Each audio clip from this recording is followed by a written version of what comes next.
నెల్లూరు జిల్లా Palem సెంటర్లోని auto stand నుంచి Atmakur municipality భవనం వరకు ఆటోలు వరుసగా ర్యాలీ కదిలాయి.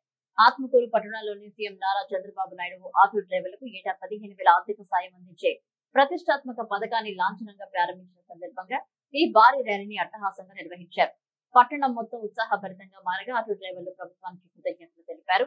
ప్రభుత్వం ఆటో డ్రైవర్లు సోదరుల సంక్షేమానికి ప్రాధాన్యతనిస్తోందని ఆర్డీఓ తెలిపారు. మంత్రి ఆనం రామనారాయణ రెడ్డి సూచనల మేరకు ఈ కార్యక్రమం నిర్వహించడం జరిగిందన్నారు. ఈ కార్యక్రమంలో టీడీపీ, జనసేన, బీజేపీ నేతలు పాల్గొన్నారు.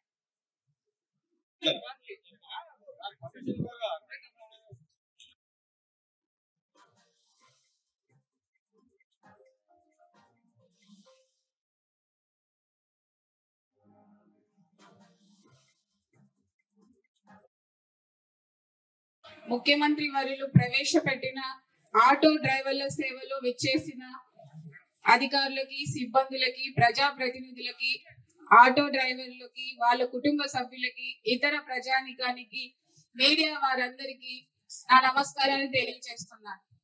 ఈ కార్యక్రమానికి జరపమని సలహాలు, సూచనలు, ప్రోత్సాహాన్ని అందించిన మన మంత్రివర్యులు శ్రీ ఆనం రామనారాయణ గారికి ఈ సందర్భంగా ప్రత్యేక కృతజ్ఞతలు, నమస్కారాలు తెలియజేస్తున్నాను.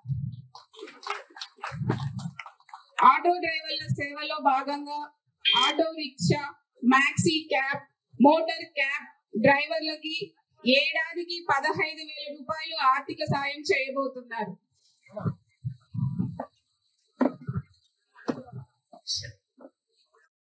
ముఖ్యమంత్రి వర్యులు ప్రవేశపెట్టిన ఆటో డ్రైవర్ల సేవలో విచ్చేసిన అధికారులకి, సిబ్బందులకి, ప్రజాప్రతినిధులకి, ఆటో డ్రైవర్లకి, వాళ్ళ కుటుంబ సభ్యులకి